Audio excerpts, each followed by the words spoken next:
안녕하세요. 사연에 빠지다의 DJ 민영입니다. 오늘도 두 가지 사연 준비되어 있는데요. 끝까지 함께 해주시고요. 오늘의 첫 번째 사연부터 만나볼게요.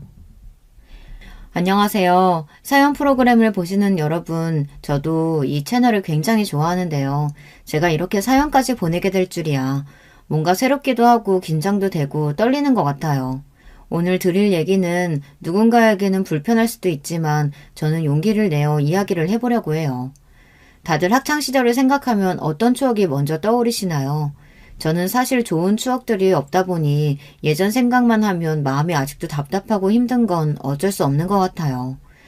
요즘에는 학교 폭력이 많이 알려지기 시작하면서 예방을 위해서 지원이 되는 부분들이 늘어났다고 하지만 제가 학교를 다닐 때만 해도 괴롭히는 친구들이 꽤나 많았거든요. 사실 왕따라고 해서 단순히 같이 안 다녀주고 그런 게 아니라 정도가 지나치다 보니 나중에는 갈취와 협박으로 이어지는 게 싫었어요.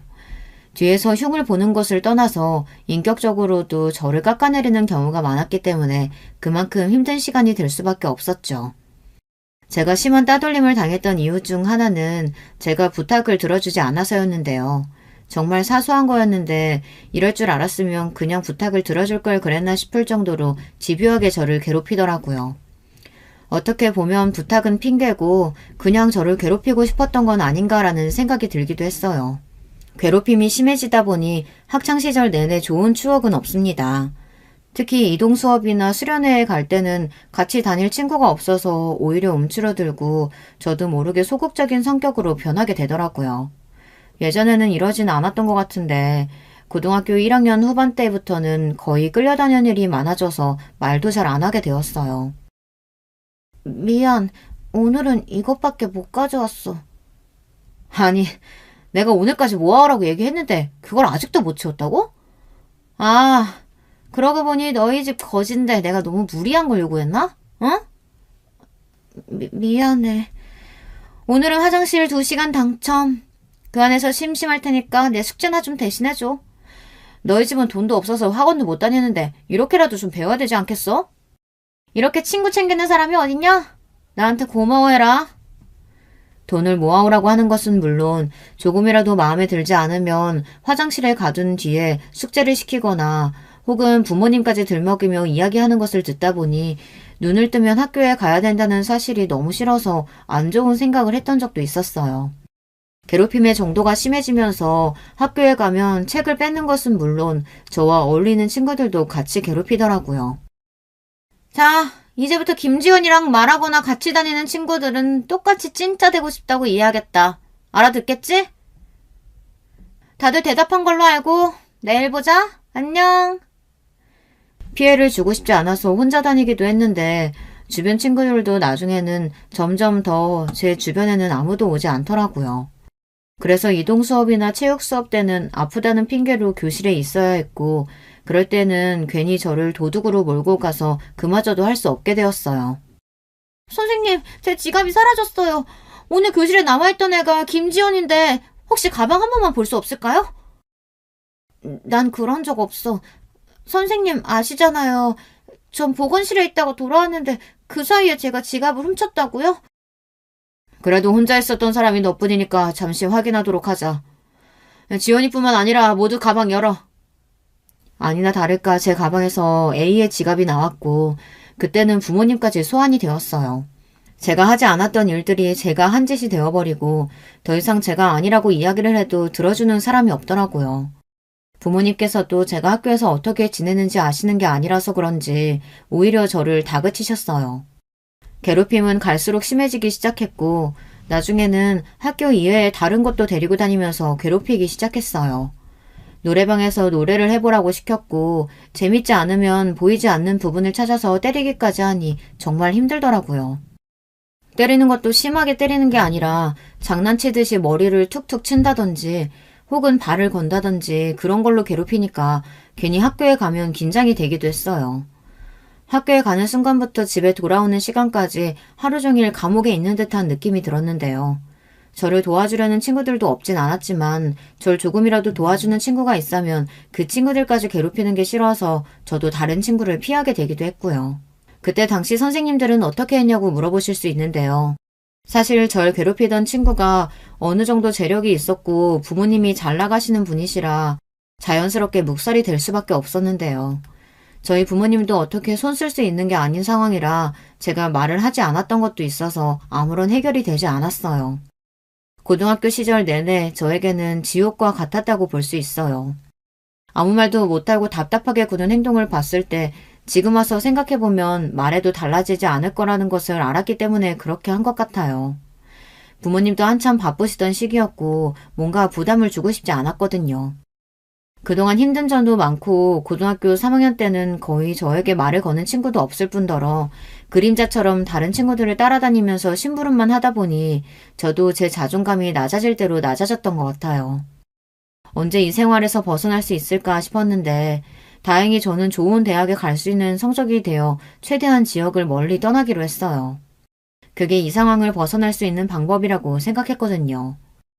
저희 학교가 지방에 있던 곳이라 그런지 멀리 가면 저를 더 찾을 수 없을 것이고 어차피 저 말고 괴롭히던 친구들은 성적이 되지 않아 올 수가 없는 곳이거든요. 밖에서 마주치는 것조차 싫고 성인이 되고 나서는 해방이 될 수 있을 거라는 희망을 가지고 공부를 했던 만큼 다행히 제가 원하던 대학에 들어가서 더 이상 얼굴을 마주할 일이 없어졌어요.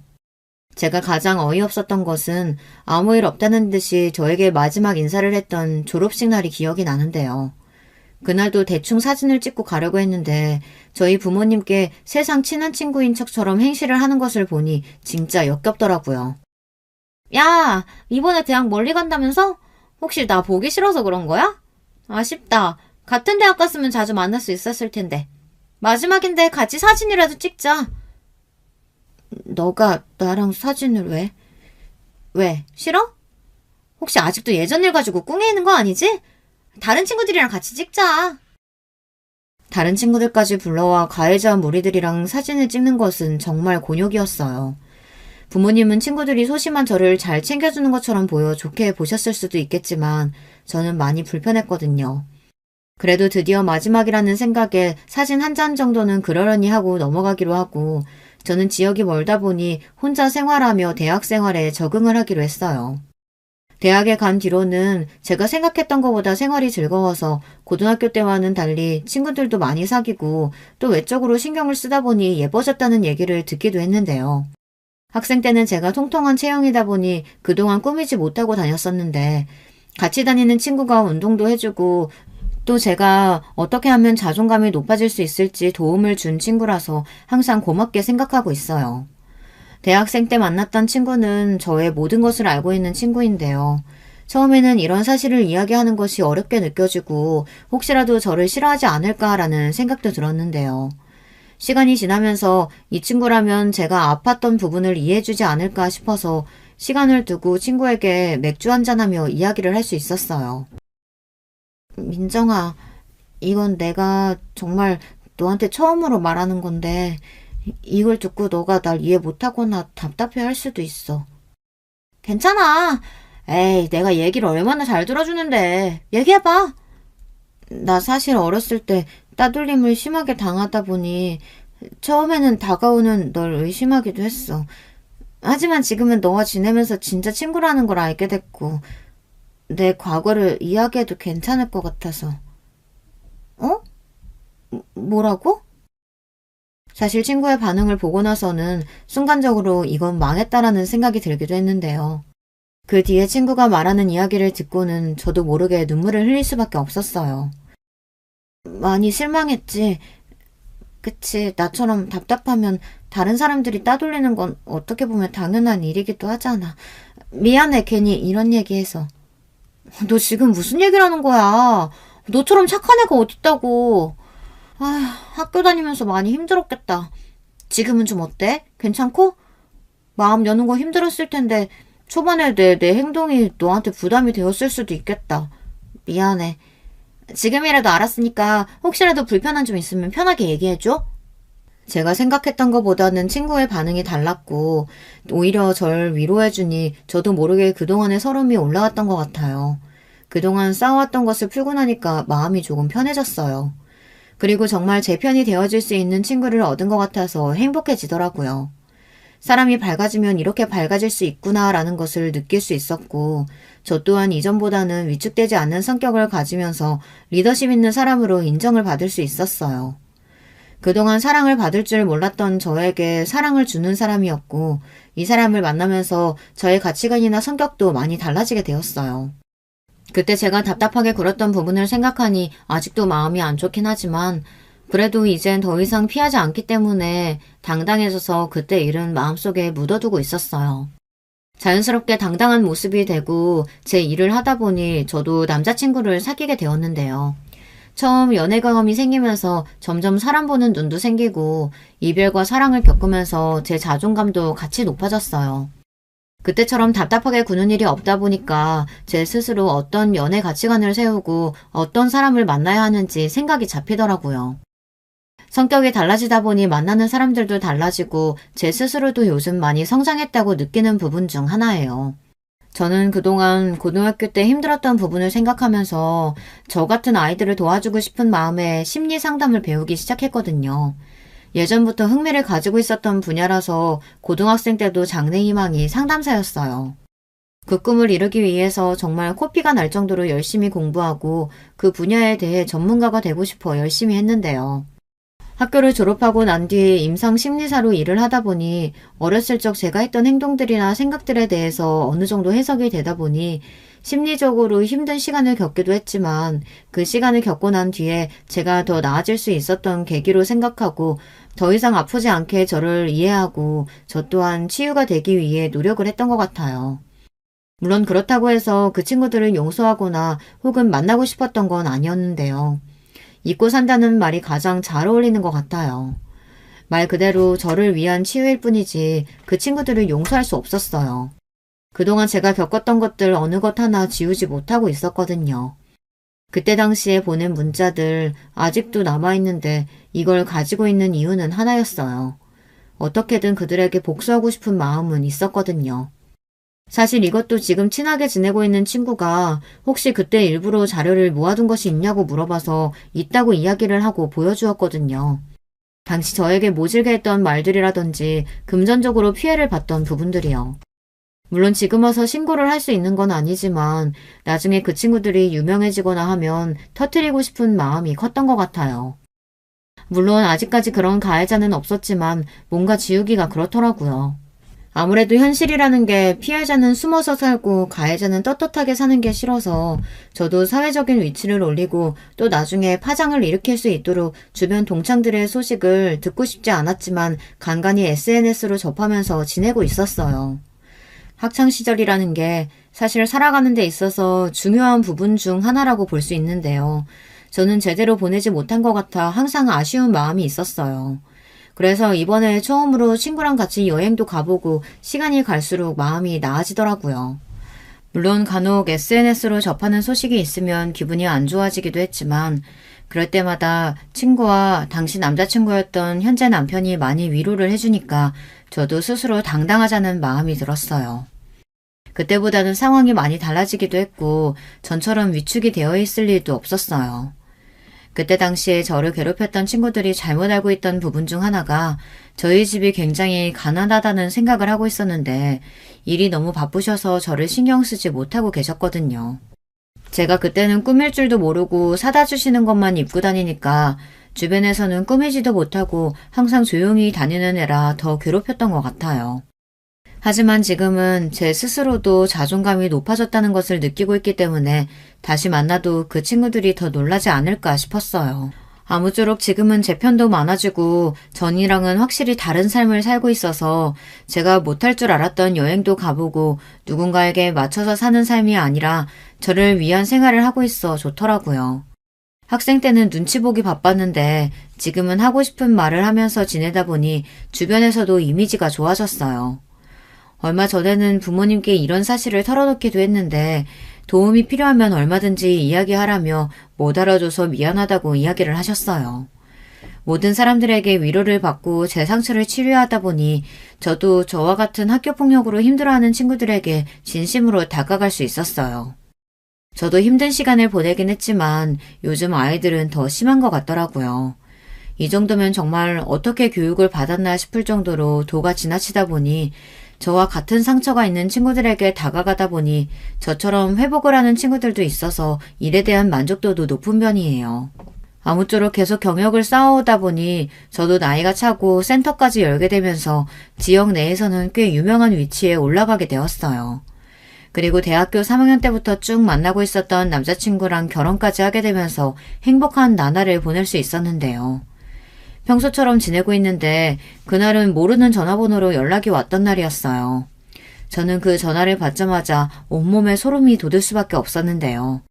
듣자마자 저는 알 수 있었어요. 학창시절 저를 유독 괴롭혔던 동창생 A더라고요. 몇 년이 지났지만 목소리를 듣자마자 저도 모르게 경직이 되었는데 아무런 일 없듯이 이야기하는 걸 듣고 있으니 그동안 제가 고생했던 건 뭔가 싶고 화가 나서 참을 수가 없었어요. 여보세요? 김지윤 핸드폰 맞죠? 네, 맞는데 혹시 혹시 애인이? 기억하는구나. 오랜만이다. 잘 지냈지? 뻔뻔하게 인사를 해오는 아이의 목소리에 화가 나긴 했지만 왜 연락을 해온 것인지 궁금해서 물어봤어요. 아마 제 마음 한편에는 사과를 바라고 있었는지도 모르겠네요. 하지만 제가 생각했던 것과는 다른 대화가 흘러갔어요.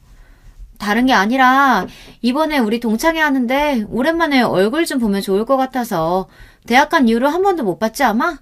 졸업하고 잘 산다는 얘기는 들은 것 같은데 혹시 나 때문에 안 오는 건 아니지? 우리 그때는 너무 어렸잖아. 아, 어려서 그때 일을 잘 기억을 못하는가 보다. 그래, 동창회? 언젠데? 날짜 알려주면 갈게. 역시 너 쿨할 줄 알았어. 그때 일 마음에 담아두고 있는 건 아니지? 나 그럼 너무 속상할 것 같은데. 우리 이번에 만나서 서로 서운한 거 있으면 다 풀자. 어때? 서운한 거라. 그래, 일단 만나서 얘기하자. 그럼 내가 애들한테도 미리 얘기해둘게. 그날 보자. 태연하게 통화하는 것을 듣고 나니 속이 너무 안 좋아서 점심 먹은 것들을 그대로 개어내고 얼굴 표정도 안 좋으니 직원들도 저를 살피고 괜찮다고 이야기하긴 했지만 사실 괜찮은 척을 했던 것 같아요. 아무리 시간이 지나도 다 나아지지 않는 부분인 것 같더라고요. 그동안 마인드 컨트롤을 잘하고 있었는데 뭔가 한순간에 무너진 느낌이 들어서 집에 들어가기 전 대학 때 만난 친한 친구들을 만나고 들어가기로 했어요. 사실 간다고 이야기를 하긴 했지만 정말 가서도 당당하게 있을 수 있을까 싶었어요. 막상 동창회 연락을 받으니까 불안한 마음도 들고 트라우마처럼 그때의 감정이 올라오니까 감정을 다시 잡기가 어려웠어요. 제 마음을 공감해줄 친구를 부르고 난 뒤 집 근처 맥주집에서 오늘 있었던 일을 이야기해 줬는데요. 제 이야기를 들은 친구가 제가 생각했던 답변이 아니라 저에게 이런 이야기를 하더라고요. 무슨 일이 있길래 이렇게 안색이 안 좋아? 진짜 큰일이라도 난 거야? 내가 예전에 이야기했던 학창시절 얘기 기억나? 그럼 당연하지. 너 그동안 얼마나 힘들었을지. 아무튼 몇 년이나 지났는데 괴롭힘 정도가 너무 심하니까 나도 계속 기억에 남아있더라고. 혹시 다시 그때 일 때문에 힘든 거야? 그래서 너 상담한다고 했을 때 살짝 걱정됐었는데. 그런 건 아니고 오히려 반대야. 난 이 일을 하면서 나처럼 힘들어했던 친구들에게 희망 주는 것이 좋더라고. 그럼 뭐 때문에 그런 거야? 왜 이렇게 망설여? 사람 불안하게. 다른 건 아니고 그때 학폭 주도자였던 동창생 A한테서 연락이 왔어. 뭐? 걔 진짜 미친 거 아니냐? 이제 와서 사과라도 하겠대? 아니 그런 건 아니고 오히려 동창회 올 거냐고 물어보더라. 제 이야기를 들은 친구는 앞에 있던 맥주를 들이키면서 답답하다는 듯이 가슴을 치기도 했지만 곧이어 저에게 이런 제안을 해주더라고요. 근데 잘 들어봐. 너는 그때 당시에 너가 아니잖아. 오히려 지금은 당당하고 성공한 인생인데 안 가는 것도 좀 이상하긴 해. 가서 떵떵거리고 오면 되잖아. 아직까지 그럴 용기가 안 나기도 하고 사실 가는 게 맞나 싶기도 해. 바보 같다고 생각할 수도 있지만 전화 받고 욕 한마디 못하고 끊었거든. 그렇다면 더더욱 가야지. 잘 들어봐.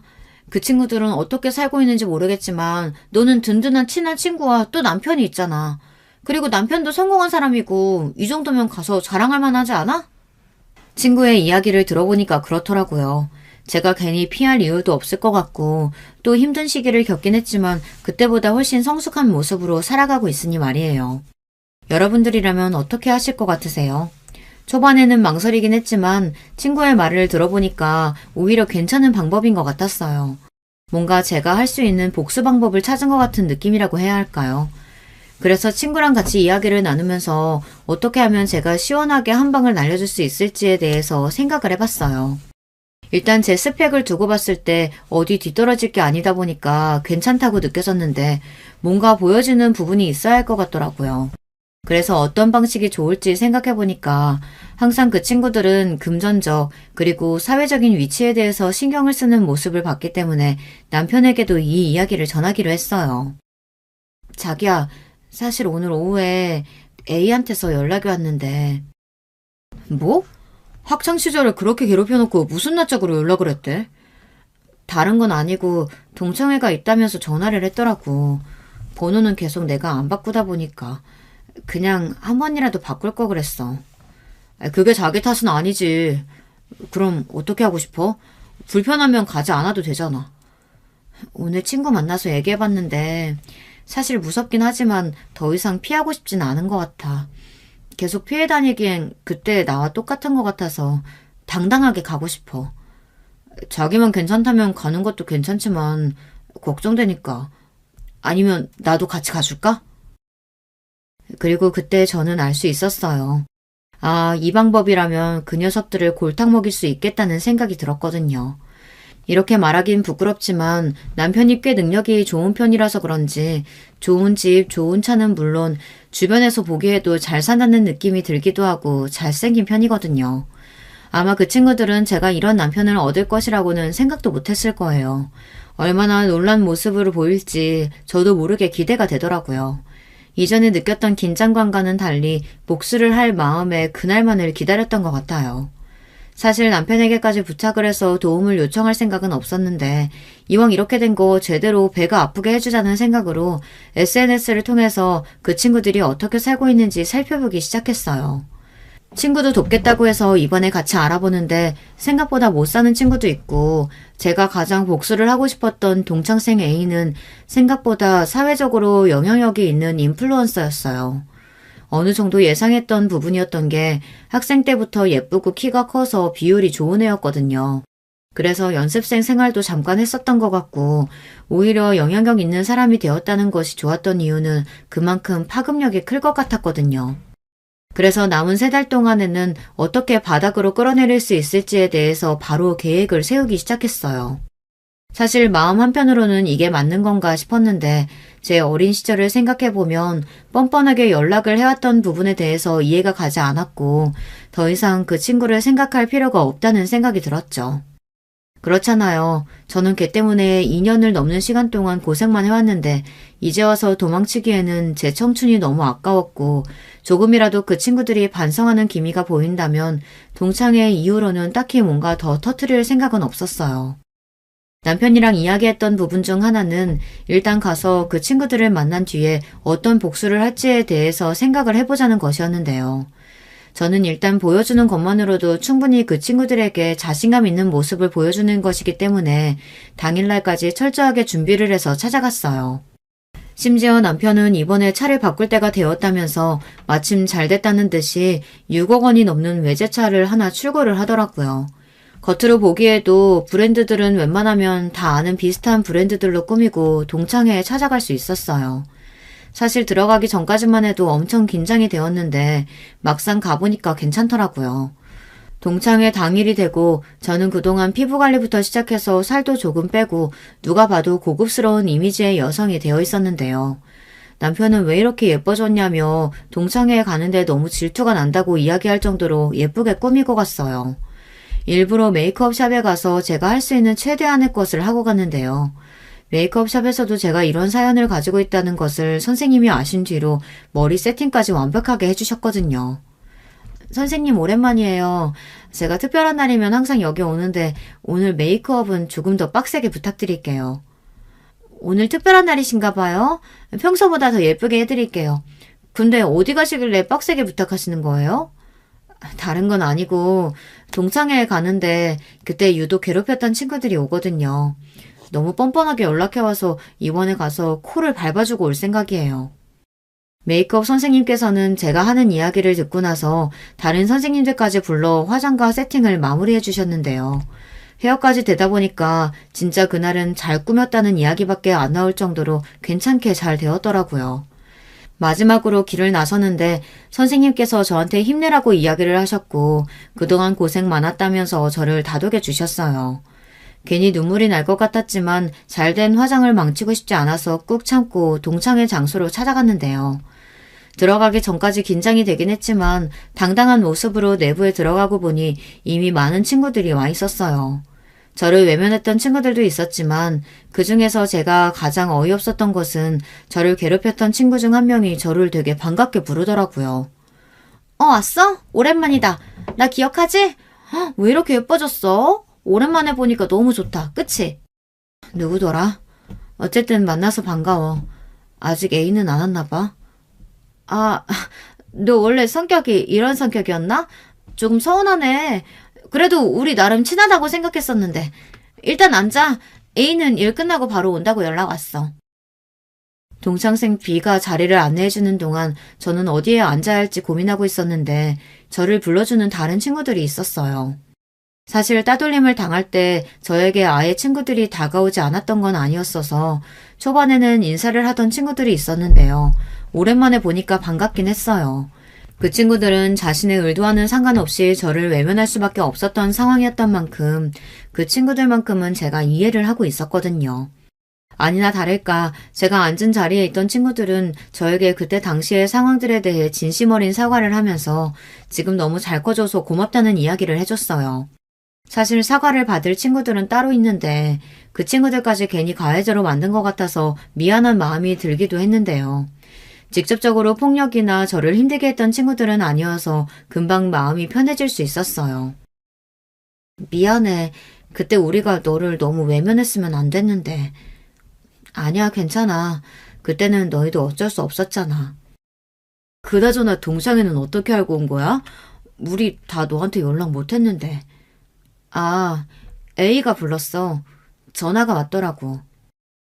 어색한 분위기 속에서 서로 진심 어린 이야기를 나누며 그 친구들의 그때의 입장을 들어볼 수 있었는데요.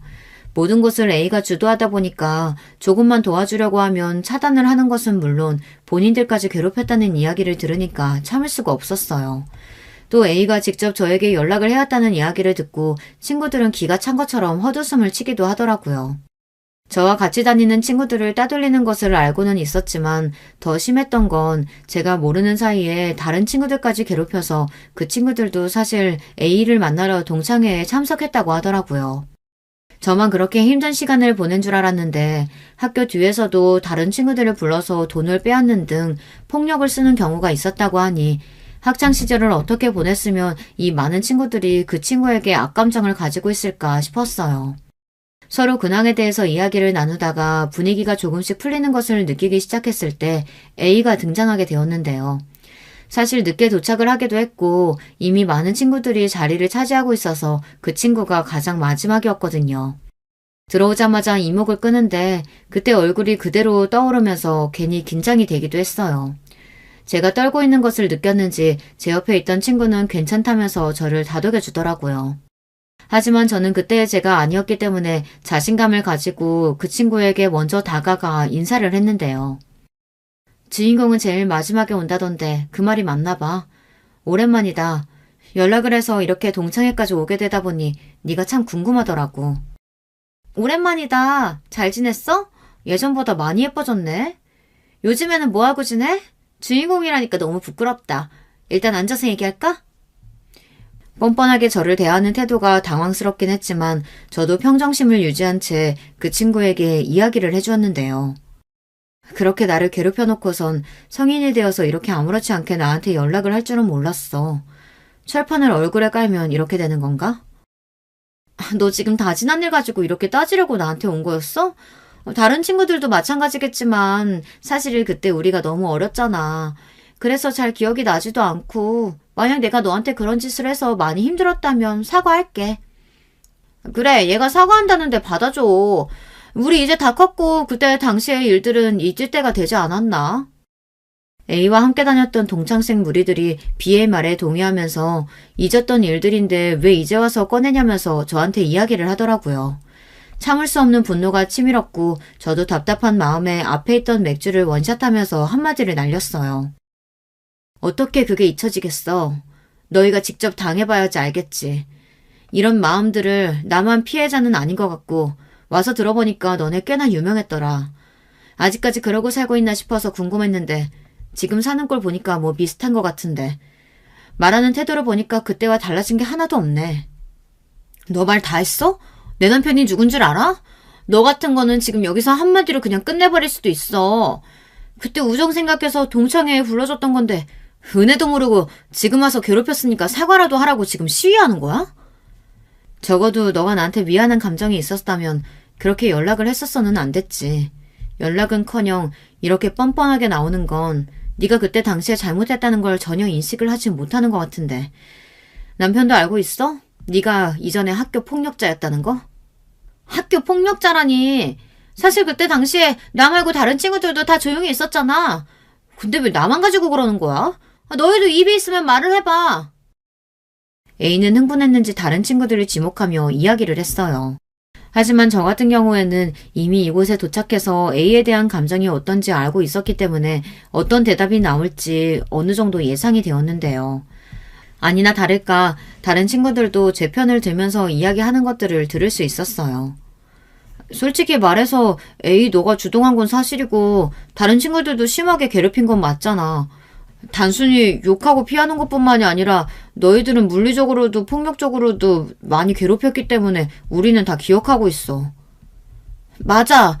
너도 사과할 부분은 해야지. 우리가 나이가 몇인데 이러고 있어. 설마 너 그때 우리한테 한 말 기억 안 나는 건 아니겠지?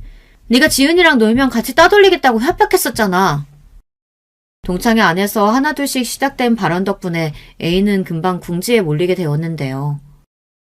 하나같이 나한테 따지려고 드는 것 같은데 그럼 그때 당시에 얘기했어야지. 왜 10년이나 넘은 시간이 지난 뒤에야 나한테 이렇게 이야기하는 거야? 모두 그때 당시에는 많이 어렸고 네가 적어도 사과는 할 줄 알았겠지. 여기까지 와서 네가 이렇게 당당하게 나올 줄은 누가 알았겠어. 요즘 학폭 가해자들은 다 당당하게 산다더니 너 또한 마찬가지였구나. 내가 버렸던 그때 시절들을 너가 보상이라도 해줄 거야? 계속된 A의 주장에 답답했던 저는 그동안 제가 참았던 만큼 제대로 얘기를 하고 돌아올 수 있었는데요. 마지막까지 한마디 날려주고 나가려는데 타이밍 좋게 저에게 찾아온 남편 덕분에 그 친구의 코를 납작하게 밟아줄 수 있었어요. 앞서 말했던 남편이 능력도 되고 키도 좀 큰 편이라 사람들의 이목을 끌기엔 딱이거든요. 얼굴도 잘생겼다 보니까 자연스럽게 동창회에 있던 사람들이 다 남편을 쳐다보다가 남편이 저에게로 다가오니 다른 친구들도 꽤 놀란 눈치였어요. 남편은 자연스럽게 제 어깨에 손을 감싸면서 이제 나가자면서 이야기를 해주더라고요. A는 딱 봐도 잘생긴 제 남편 얼굴을 보더니 온몸에 명품으로 도배가 되어 있는 모습을 보고 나서 뻔뻔하게 다시 이야기를 이어갔어요. 어머, 지은이 남편 되세요? 얘기는 못 들었는데 굉장히 미남이시네요. 오랜만에 친구들끼리 만나서 이런저런 이야기하다 보니까 잠깐 언성이 높아진 것뿐이에요. 오해 마시고 잘 들어가세요. 내가 내일 다시 연락할게. 우리 그때 다시 이야기하자. 너랑은 할 말 없고 앞으로 연락 안 해줬으면 좋겠어. 나 진짜 결혼도 잘하고 지금 잘 살고 있거든. 괜히 내 앞걸음에 방해될 일 없게 조용히 살아. 그리고 그대로 그 밖으로 나와서 저도 모르게 긴장이 풀렸는지 차에 타자마자 한숨이 먼저 나오더라고요.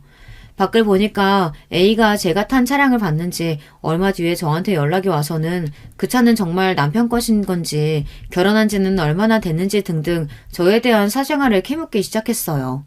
사실 동창회 때 그렇게 했으면 아예 연락을 안 해야 되는 게 맞지 않나요? 그때 당시 본인은 너무 어렸다고 하면서 저에게 이야기를 하는 것이 답답하기도 하고 또 한편으로 어렸을 테니까 그럴 수 있나 싶다가도 사실 그건 어린 것을 떠나서 도덕적인 문제가 분명했거든요. 그렇게 뻔뻔한 모습을 보이니 그냥 이대로 묵혀두기에는 제 복수가 너무 사이다 같지 않은 것 같아 고구마를 없애주기 위해 사이다 같은 복수를 결심하게 되었어요. 일단은 기본적으로 그 친구와 자연스럽게 만나면서 다시 이야기를 나누기 시작했는데요. 처음에는 이게 너무 싫었는데 제가 증거를 모아야 되다 보니까 자연스럽게 만남을 가지게 되었고 그 친구는 제 재산이라든지 남편에 대한 정보만 엄청 궁금해 하더라고요.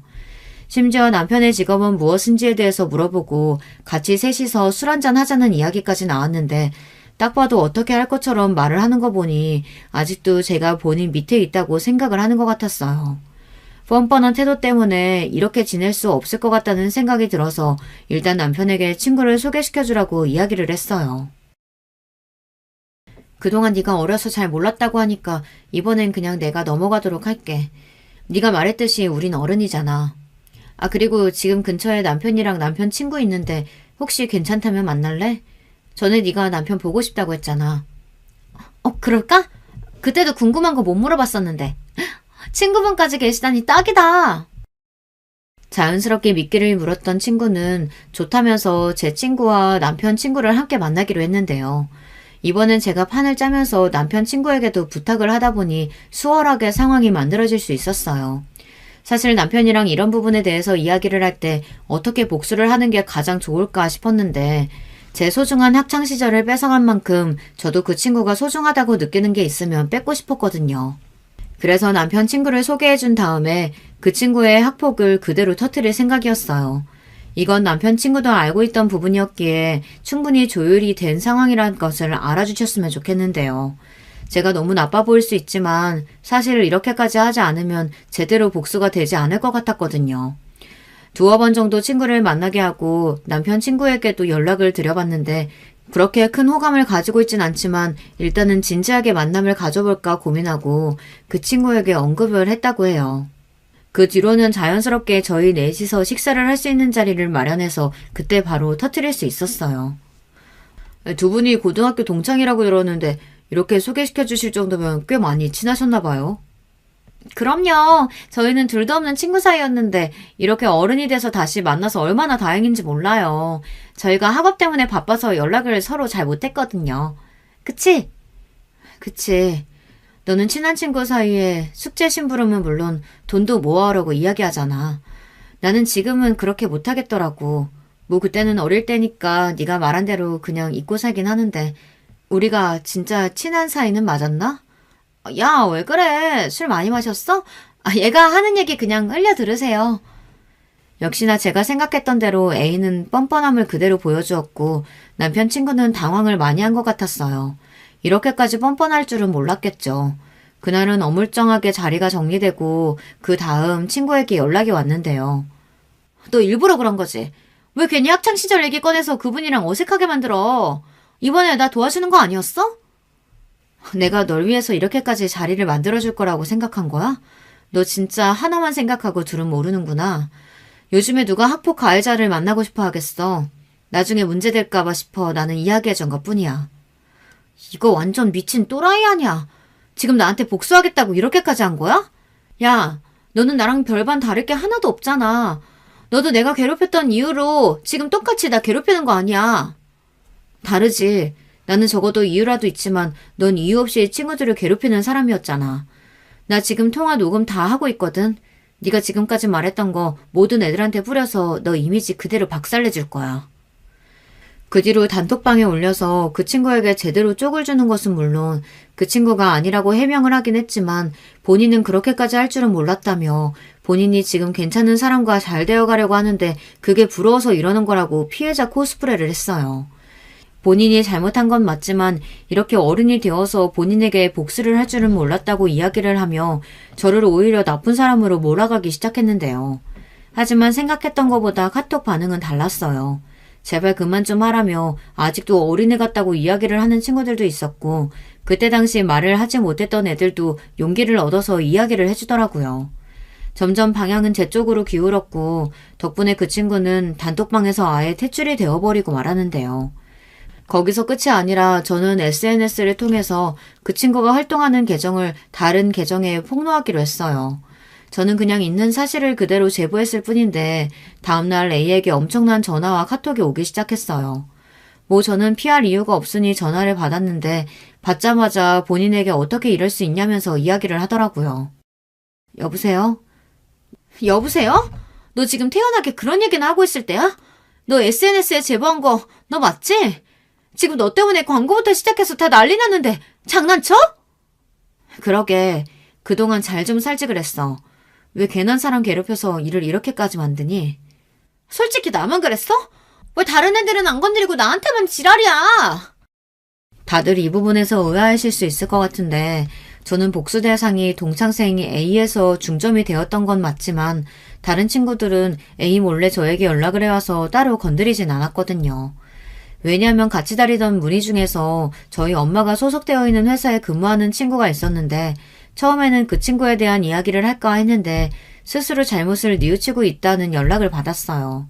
즉 동창생 A만 저에게 사과를 하지 않았고 동창회 때도 제가 무슨 결혼이야 저거 다 짭 아니야 했던 친구들도 조롱하던 모습은 온데간데 없고 오히려 스스로 미안하다며 이야기를 해주더라고요. A에 비하면 그 친구들은 딱히 잘못한 게 없었기 때문에 일이 그렇게 커지진 않았어요.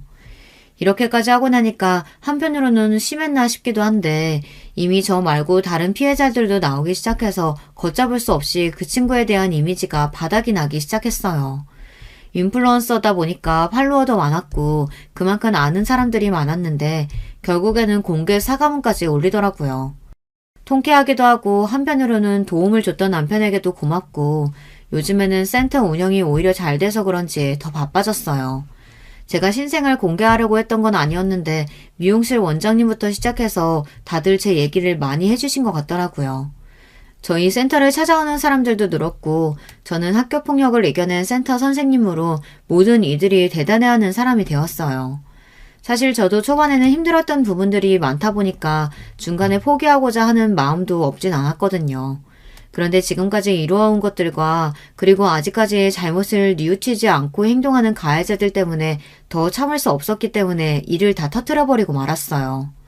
학교 폭력이라는 게 지금 센터에 오는 친구들을 보면서도 느끼지만 다른 친구들 괴롭히면 안 된다는 건 어떻게 보면 당연한 부분이잖아요. 이 부분을 제대로 알려줘야 하는데 가정 안에서 꼭 교육이 필요한 거라고 생각하거든요. 지금 와서 생각해보면 동창생 A도 그렇게까지 성격이 모나게 변하지 않을 수 있었을 텐데 그 부분을 생각하면 짠하기도 해요. 이건 제가 어느 정도 심리적으로 공부를 하다 보니 나중에는 이렇게 생각이 들긴 하더라고요. 그리고 그 일 이후 사과문을 올리고 나서는 알바를 하면서 살고 있다고 주변 친구들에게 이야기를 들을 수 있었는데요. 아마 기존에 다니고 있었던 회사와는 끝이 난 것 같더라고요. 오랜 기간 동안 힘든 시간이 있긴 했어도 지금은 후련하게 털어내고 잘 살고 있어요. 진짜 친한 친구도 사귀게 되었고 또 남편이랑 같이 화목하게 살면서 앞으로도 행복하게 보낼 수 있을 것 같아요. 그렇게 용기를 낼 수 있었던 건 어떻게 보면 남편이랑 친구 덕분이 아닐까 싶은데요. 친구는 동창생 A에게 소개시켜줬던 남편 친구랑 잘 돼서 올해 결혼을 하게 되었어요. 좋은 사람은 좋은 사람끼리 알아본다고 하던데 잘 된 것 같아서 더 축하를 해주게 되네요. 이 소식을 들은 A가 남편 친구에게 어떻게 그럴 수 있냐고 연락이 왔다고 하는데 다 끝난 마당에 끝까지 잡고 싶었나 봐요. 한동안 제가 너무 잘 돼서 배가 아파한다는 이야기를 건너 들었으니 그동안 잘 버틴 보람이었죠. 요즘 들어 학교폭력과 관련해서 문제들이 많이 떠오르고 있잖아요. 남일 같지 않고 직접 못 겪어보신 분들에게는 죄송하지만 생각보다 큰 트라우마가 되거든요. 비도덕적으로 사람을 괴롭히고 나중에는 뻔뻔하게 철판을 깔고 있는 모습을 보며 생각보다 피해자 입장에서는 견디기가 어려웠던 부분이었는데요. 그래도 성공하고 나서 복수를 시원하게 해주니까 좋네요. 오랜만에 친구랑 만나서 동창회 얘기부터 시작해서 이번에 있었던 모든 일들을 공유해주는데 아주 시원하다면서 잘했다고 해주더라고요. 아마 그때도 바보같이 참았다면 지금까지 제 마음이 해결되지 않았을 것 같은데 이번 기회에 할 말은 하고 또 갚아줄 건 갚아주자 생각으로 살게 되었어요. 여러분, 제가 생각하기에는 예전에 있었던 일들 중에서 사람에게 상처를 주는 것은 어찌되었든 다시 되돌아오게 되는 것 같다는 생각이 드는데요. 이번에 제 동창생들을 보면서 느꼈던 부분 중 하나였어요. 원래 가해자들은 본인의 잘못을 잘 모른다고 하긴 하지만 이렇게까지 모를 줄은 몰랐거든요. 예전 같은 성격이었다면 저도 이렇게 나설 생각은 못했을 것 같은데 막상 나서고 나니까 속이 후련하기도 하고 생각했던 것보다는 제 행동으로 주변 친구들도 용기를 얻은 덕분에 그 자리에서 A에게 한마디씩 할 수 있었다고 해요. 종종 동창회 때 만났던 친구들을 연락을 하고 지내는데 다시 저의 인간관계도 회복되는 것 같아서 좋네요. 여러분들도 소중한 존재이신 만큼 평소 꾹 참고 있었던 부분들이나 혹은 사과받고 싶다고 생각이 드는 사람이 있다면 꼭 한번 연락을 해보세요. 혹시 모르죠. 그 친구도 잘못을 뉘우치고 있을지. 저는 아니지만 여러분들은 그런 친구가 있으셨으면 좋겠네요. 여러분, 두 번째 사연 시작하기 전에 좋아요, 구독 꼭 눌러주실 거죠? 그럼 두 번째 사연 바로 시작합니다. 안녕하세요. 서울에서 교사로 재직하며 남편과 그리고 2명의 딸과 함께 행복하게 사는 40대 후반 여자입니다. 얼마 전 제 인생에서 가장 통쾌하고 짜릿한 경험을 해서 여러분께 소개하고 싶어 제보하게 됐어요. 제가 이 얘기를 주변 사람들, 특히 우리 친정 부모님께 들려줬더니 네가 진짜 그렇게 말했냐고 하더라고요. 저조차도 제가 그랬다는 것이 도저히 믿기지 않을 정도였답니다. 사실 아주 어릴 때는 제 성격이 이렇지 않았고 아주 활발하고 낙천적이었어요. 과거에 찍힌 사진만 봐도 항상 발랄하고 매우 활동적이고 역동적인 아이였고 친정 부모님과 친언니와 친오빠의 말을 들어봐도 확실히 밝은 아이였습니다. 저는 3남매 중 막내로 태어나 부모님과 언니, 오빠의 사랑을 아주 듬뿍 받고 자랐거든요. 나이 차이도 꽤 나는 편이라 특히 언니의 사랑을 독차지했습니다. 언니가 제가 여자 동생이라는 이유로 편애했던 기억이 생생해요. 어릴 때는 언니와 오빠가 밖에 놀러 가면 저도 데려가라고 떼쓰고 그러면 언니 오빠는 결국 저를 데리고 나가서 같이 놀아주곤 했죠.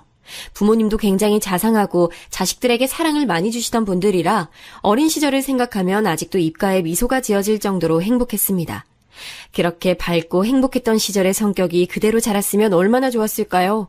그 좋았던 추억은 약간의 위기를 맞게 됐는데 갑작스러운 아버지의 주재원 발령에 맞춰 우리 가족은 흩어지게 됐어요. 온 가족이 다 같이 움직였으면 그래도 조금은 괜찮았을 텐데 그러지 못했습니다. 아버지가 주재원 발령이 나며 자식들 교육에 대해 지원도 많이 해줘서 원래 처음에는 5명이 다 가기로 했었는데 출국하기 정확히 3주 전에 오빠가 갑자기 쓰러지게 됐어요. 그때 제 나이가 10살이었는데 아직도 그날 밤이 생생하게 기억납니다. 평범한 하루였고 저녁도 같이 맛있게 먹고 산책까지 하고 집에서 같이 언니 오빠와 놀다 잠이 들었는데 일어났더니 집에는 저 혼자 있었어요. 어린 마음에 무서워서 울고 있었는데 언니가 집에 들어오더라고요. 그런데 집에 오는 언니도 울며 상황을 설명해 줬습니다. 오빠가 새벽에 갑자기 발작을 일으켜 병원에 입원했다고 하며 언니는 그래도 저를 챙겨서 학교를 보냈어요. 불안한 마음에 학교에서 계속 울며 집중하지 못하니 선생님께서 부모님에게 연락하셨고 그렇게 병원에 가서 오빠를 봤는데 어젯밤까지 저와 떠들며 웃던 오빠는 창백하게 질린 얼굴로 고요하게 누워 있었습니다. 그때는 어려서 몰랐지만 나중에 알게 된 사실로는 원인불명의 혈압 저하였다고 해요. 이런저런 검사가 필요했고 실제로 결과도 기다려야 했습니다. 급하게 부모님은 두 분이 상의한 결과 오빠는 절대 외국에 데리고 갈 수 없다는 결론을 내리셨죠. 그렇다고 오빠만 한국에 두고 나머지 가족만 나갈 수도 없고 정말 많이 고민하셨다고 합니다. 주재원 발령 취소를 하자니 이미 출국이 코앞이고 또 오빠가 쓰러지며 막대한 병원비가 생겼는데 해외로 나가지 않으면 우리 가족이 감당하지 못하는 액수였다고 해요. 어쨌든 아빠는 무조건 나가야 했고 처음에는 기러기 아빠 생활을 하려고 했는데 부모님이 생각하셨을 때 막내인 저는 같이 나가는 게 좋다고 생각하셨다고 하더라고요. 아무래도 나이가 어리니 될 수 있을 때 외국 생활을 하는 것이 너무 중요하다고 생각해서 결국 엄마와 언니 오빠는 한국에 남고 저만 아빠 손을 잡고 외국으로 나가게 됐습니다. 처음엔 언니도 같이 나가려고 했으나 그때 언니는 고등학생이었고 대학 입시를 코앞에 둔 시점이라 결국 한국에 남게 됐어요. 그렇게 저는 낯선 외국에 아빠와 단둘이 가게 됐는데 아빠가 충분히 저에게 잘해줘도 엄마와 언니가 제 옆에 없는 것은 너무나도 큰 충격으로 다가왔습니다. 말도 안 통하는 서양 친구들 사이에서 혼자 동양인인 제가 적응하기 너무 힘들었고 심한 향수병이 오기 시작했죠. 미선이 힘들면 언제든지 말해. 알겠지? 아빠한텐 비밀이 없어야 해. 여기선 우리 둘밖에 없으니까 서로 의지해야 해. 아빠는 그런 저에게 힘들면 반드시 말하라고 하셨는데 어린 마음에 아빠도 힘든 게 느껴져서 절대 입 밖으로는 힘들다는 말이 나오지 않더라고요. 엄마와 언니와 그리고 한국에서 치료 중인 오빠와 연락을 해도 직접 보지 못한다는 사실이 어린 저에겐 큰 고난이었고 결국 그때의 기억은 제 성격 자체를 완전히 뒤바꾸는 계기가 됐습니다.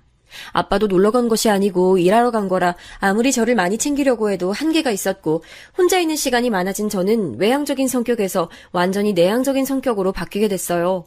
엄마가 시간을 내서 잠깐 아빠와 제가 있는 호주로 왔을 때는 돌아가는 엄마를 못 가게 하려고 아예 가방을 숨길 정도로 그리움이 깊어졌습니다. 저를 데리고 가라고 떼쓰기도 했는데 엄마는 도저히 그때 그럴 수가 없었다고 해요. 오빠가 조금씩 차도가 좋아지긴 했어도 여전히 병원 신세를 지고 있어 엄마는 종일 병원에 있었는데 제가 한국에 있으면 전혀 저를 신경 쓰지 못하던 상황이었다고 하더라고요. 대학에 입학한 언니도 가게에 부담이 되지 않으려고 열심히 공부해서 장학금도 타고 아르바이트를 하며 전혀 부모님의 도움을 받지 않았다고 합니다. 그렇게 악몽 같은 아빠의 주재원 생활이 끝나고 한국으로 돌아왔을 때 저는 너무 기뻐서 눈물을 얼마나 흘렸는지 몰라요. 그리고 너무나도 다행히 오빠도 쓰러졌을 때보다 상태가 많이 호전되어 더 병원에 입원해 있지 않아도 됐습니다. 결국 다시 모인 우리 5명은 전보다 서로를 사랑하고 믿고 의지하는 가족이 됐지만 문제는 바뀐 제 성격이었어요. 호주에서 적응하지 못하고 겉돌기만 해서 또래와 말하고 생활하는 사회성이 오히려 퇴화하게 됐거든요. 하필 제가 다녔던 학교가 동양인이 없기로 유명한 학교여서 입을 닫고 아무 단어도 내뱉지 못하고 집에 갔던 적이 한두 번이 아닙니다. 그래서 그렇게 밝고 낙천적이던 저는 어디로 사라졌고 남은 것은 또래 아이들을 보면 입을 꾹 다물고 무건수행을 하는 저밖에 없었어요. 성격이 바뀐 저를 엄마는 많이 안타까워하시며 일부러 학원도 보내고 교회에 데리고 가며 어울릴 기회를 줬는데 오히려 그건 역효과를 가져와서 제가 더 소심해지는 결과를 가져왔습니다. 결국 저는 한국에서 고등학교 때 제가 스스로 겉도는 학생이 됐는데 누가 저를 괴롭혔다기보다는 그냥 스스로 어울리지 못하던 학생이었어요. 그때 그래도 제 인생이 망할 법은 전혀 없는지 구원의 손길이 있었습니다. 바로 고등학교 3학년 때의 담임 선생님이세요. 그때 담임 선생님은 우리가 첫째자인 완전 초임 선생님이셨는데 겉도는 저를 어떻게든 반에 어울리게 하려고 노력을 많이 하셨습니다.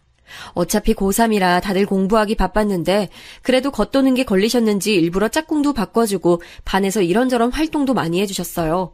그래서 덕분에 저도 친구들과 말하는 기회가 생겨서 아예 입을 다물고 집에서만 밝았던 저를 어느 정도 사회에 어울릴 수 있는 사람으로 거듭나게 해주셨습니다. 그때의 기억이 너무나 커서 저는 진로 자체를 교사로 할 정도로 아직도 감사하게 생각하는 분이세요. 실제로 요즘도 연락하고 지내고 있는데 제가 사범대에 입학하겠다고 했을 때 너무 좋아하셨던 게 아직도 생생합니다. 이미 말했듯 그래서 저는 호주에서 살았던 기간 덕분에 영어는 너무나 자신 있었고 서울에 있는 대학교의 영어교육 전공으로 무려 장학금을 받고 입학할 수 있었어요. 제가 그렇게 선생님이 되겠다고 했을 때 사실 가족들의 반응은 그렇게 좋진 않았습니다. 제가 사회성이 부족하다고 생각했던 가족들은 오히려 우려하고 걱정하며 가능한 얘기냐고 물었죠. 그래도 저는 담임 선생님 덕분에 자신감이 조금 생겼고 또 저 같은 학생들을 보면 우리 선생님처럼 구원의 손길을 내밀어야겠다는 사명감에 뜻을 굽히지 않았습니다. 실제로 그렇게 입학한 대학에선 확실히 고등학생 때와 달리 조금 더 밝게 대학 생활을 할 수 있었어요. 마지막 담임 선생님 덕분에 조금은 사회성을 갖추고 대학에 가서 행사도 많이 참여하고 공부도 열심히 했더니 남자친구가 생기게 됐습니다. 아무리 조금 나아졌다고 해도 사실 다른 사람들에 비해 내성적이었고 무엇보다 낯을 굉장히 많이 가렸어요. 첫인상이 차갑다는 소리를 많이 듣는 편인데 실제로 누가 다가와도 벽을 치고 쉽게 친해지지 못했습니다. 그래도 고등학생 때처럼 말을 걸어도 무시하거나 그런 정도는 아니었으나 확실히 제가 먼저 다가가거나 그러진 못했고 묻는 말에만 대답하곤 했어요. 이런 제가 어떻게 남자친구를 사귀게 됐는지 궁금하지 않으세요? 저는 아직도 그날의 기억이 생생한데요. 그날은 학교에서 행사가 있어 다른 지역을 가는 날이라 아침부터 일찍 교내에 모여서 관광버스를 타고 이동하게 됐습니다. 친목 모임이면 가지 않으려고 했는데 교수님들도 같이 가는 학술 답사 같은 행사라 가고 싶지 않아도 가야 하는 행사였어요. 일부러 떠나기 3분 전에 도착해서 남는 자리에 앉았는데 그때 옆에 앉은 남학생이 바로 제 남자친구가 됐습니다. 남자친구 역시 낯을 굉장히 많이 가리고 또 말수가 애초에 적어서 말이 많지 않은 친구였어요. 그래서 다른 친구들이 버스에서 노래를 부르고 사진을 찍고 자기들끼리 게임을 하며 즐겁게 지냈는데 저와 남자친구는 조용히 무건수행을 하며 이동했습니다. 내려서 조를 짜서 이동하는데 우연히 같은 조가 됐고 그때도 버스에서처럼 조용히 둘이 붙어 이동했어요. 그러면서 계속 정신을 차려보면 남자친구와 저는 둘이 항상 붙어 있었고 이상하게 서로 아무 말도 하지 않았는데 마음이 편했습니다. 저만 그렇게 느낀 게 아닌지 남자친구도 제 옆에서 조용히 있었고 저희야 워낙 존재감이 없어서 남들은 우리가 붙어있는지도 몰랐을 거예요. 저기 혹시 시간 괜찮으면 우리 이따 같이 밥 먹을래? 학교 앞에서. 돌아오는 버스에서도 같이 앉게 됐고 내릴 때 남자친구가 저에게 같이 밥을 먹자고 하더라고요. 나중에 들었는데 그때 저에게 말을 걸려고 혼자 머릿속으로 수십 번을 내뱉고 덜덜 떨리는 목소리로 말을 걸었다고 합니다. 사실 들은 입장에선 그냥 누군가가 저에게 말을 걸었다는 자체가 떨려 무슨 목소리였는지도 기억이 나지 않았지만요. 그렇게 첫 데이트 아닌 데이트는 학교 앞에 있던 분식집에서 같이 밥을 먹은 거였는데 먹으면서도 많은 말은 하진 않았습니다. 그냥 서로 이름 물어보고 사는 곳과 취미 정도 물어보고 바로 집으로 갔습니다. 그리고 다음에 학교에 갔을 때 남자친구는 제게 슬며시 다가와서 조심스럽게 약속을 잡았고 그렇게 우리는 연인 사이로 발전했습니다. 앞서 말했듯 워낙 존재감이 있는 사람들도 아니고 우리 과에 사람이 꽤 있는 편이라 다들 우리가 사귀는지 몰랐다고 생각했는데 나중에 들어보니 다 알고 있었다고 하더라고요. 저는 아무튼 오히려 그런 게 너무 편했습니다. 단체 생활을 그렇게 즐기는 편은 아니어서 남자친구와 둘이 수업을 듣고 밥을 먹고 시험 기간에는 도서관에 가서 공부하는 그런 생활이 참 안정감 있고 좋았어요. 남자친구의 성격도 저 못지않게 소심한 편이라 뭐 제가 신경이 쓰일 만한 짓은 하지 않았고 둘 다 술을 즐겨하는 편도 아니어서 전혀 연인 사이에 문제가 되는 행동은 하지 않았습니다. 성격 자체도 둘 다 온순하고 갈등을 회피하는 경향이 있어 크게 싸우지도 않고 아주 잔잔히 만났어요. 그렇게 저는 남자친구가 군대에 갔을 때도 조용히 면회도 가고 휴가 나오면 같이 밥을 먹으며 지냈는데 그때 지금의 시부모님을 처음 보게 됐답니다. 저는 첫 남자친구였던 그 학생이 바로 제 남편이 되었기 때문이죠. 사실 처음 시부모님을 뵀던 날이 너무나 강렬해서 잊고 싶어도 잊을 수가 없답니다. 남자친구가 말수가 매우 적다고 했잖아요. 제가 놀랐던 이유는 바로 시부모님은 더 하셨기 때문입니다. 안녕하세요. 정환이 여자친구입니다. 네, 안녕하세요. 반가워요. 얘기 많이 들었어요. 말씀 편하게 해주세요. 그래도 어른이니까 평소에 전혀 하지도 않던 인사를 용기를 쥐어짜내서 했더니 시부모님은 얼굴이 새빨개진 채로 대답하셨어요. 나중에 안 사실인데 시부모님도 두 분이 다 낯가림이 매우 심하고 부끄러움을 많이 타신다고 하더라고요. 그렇게 서로 또 무건수행을 하고 침묵 속에 남자친구를 면회하러 갔는데 전혀 불편하거나 하진 않았습니다. 제가 마음에 안 들어서 그러신 게 아니고 진짜 성향이 그런 분들이라 분위기 자체는 무겁지 않았거든요. 또 쓸데없이 말을 걸거나 그러셨으면 오히려 제가 너무 불편해서 당장 집에 가고 싶었을 것 같습니다. 그렇게 남자친구의 군대도 기다리며 저는 휴학도 하지 않고 바로 졸업하게 됐어요. 다행히 오빠의 건강이 매우 좋아져서 그때는 더 병원에 입원하거나 하지 않아도 됐고 집안 분위기도 매우 밝아져서 큰 부담 없이 졸업하고 바로 임용을 준비할 수 있었습니다. 언니처럼 아르바이트해서 돈을 벌까 했는데 언니는 그냥 그러지 말고 공부에만 매진해서 차라리 직장 생활을 빨리 하는 것이 이득이라며 본인이 제 용돈을 주기도 했어요. 그때 언니는 이미 결혼한 상태였는데 형부가 집에 돈이 많아 언니는 상당히 여유 있는 생활을 했었기 때문에 가능했던 일이었습니다. 형부 얘기가 나와 잠깐 하고 넘어가자면 형부는 굉장히 재치 있고 말이 많은 분이세요. 그래서 형부 덕분에 언니도 많이 밝아졌고 저도 형부와 얘기하면 재밌으니까 많이 웃게 되어 좋았답니다. 무튼 저는 졸업하고 바로 공부를 시작했는데 안타깝게도 첫 번째 시험에서는 낙방했어요. 그리고 두 번째 시험에서는 다행히 합격하게 됐답니다. 이때는 사실 남자친구의 도움이 아주 컸는데 본인이 제가 도서관에서 공부하느라 바쁘니까 도시락도 싸오고 간식거리도 계속 챙겨줬어요. 군대를 갔다 왔으니 저보다 학년이 낮아 아직 임용을 공부할 때가 아니었는데 다른 여자를 만나거나 유흥을 즐길 수도 있는데 공부하는 제 옆에 앉아 본인도 책을 읽거나 미리 공부하는 모습을 보며 이런 사람이라면 결혼을 해도 되겠다고 생각하게 됐죠. 공부가 안 되면 같이 산책도 하고 맛있는 것도 먹고 그러면서 제가 공부하는데 전혀 방해되지 않게 묵묵히 옆에서 응원을 많이 해주는 모습을 보며 감동을 받았습니다.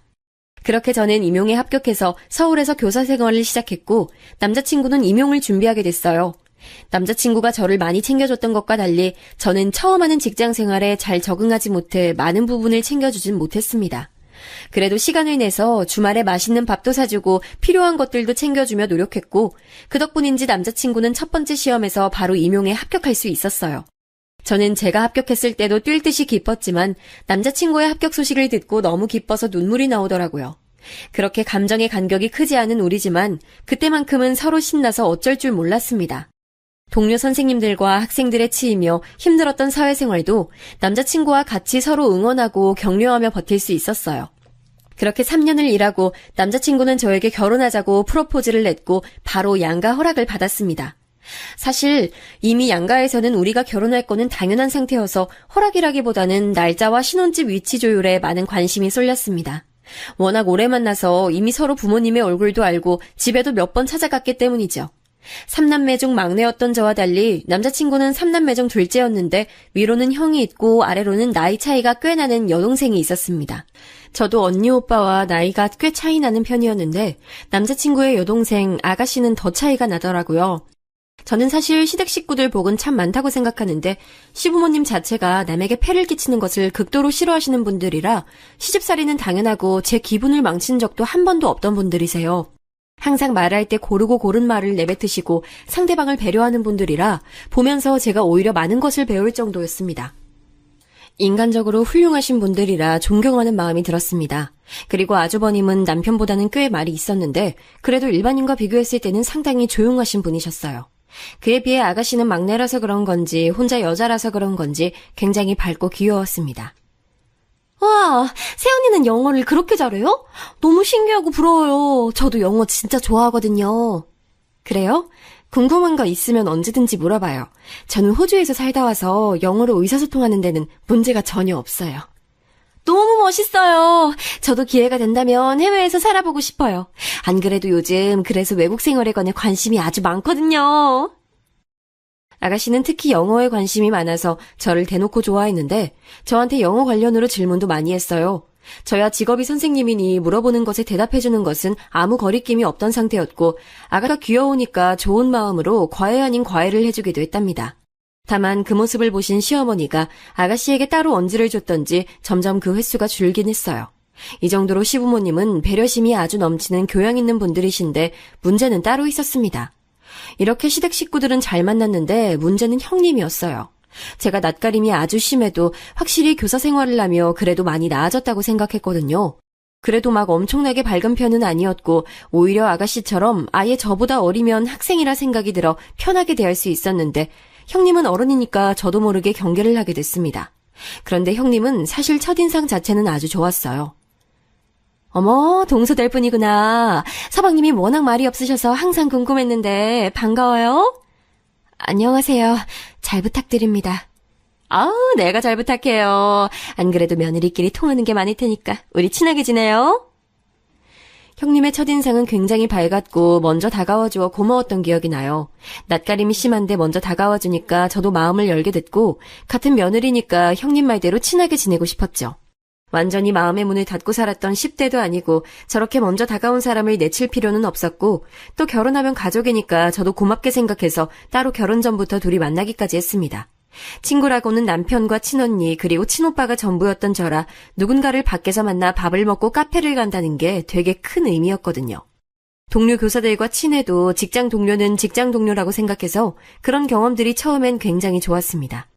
형님은 저를 이끌고 서울에 있는 유명한 곳들을 많이 데려갔는데 남편 성향도 저와 같아 시끄러운 곳을 안 좋아했기 때문에 처음 겪는 경험들이 많았어요.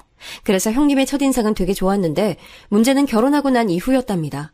시댁 식구들이 아가씨를 제외하고는 말수가 적은 편이라 상대적으로 시댁 식구들과 있으면 형님이 주로 말하는 사람이었어요.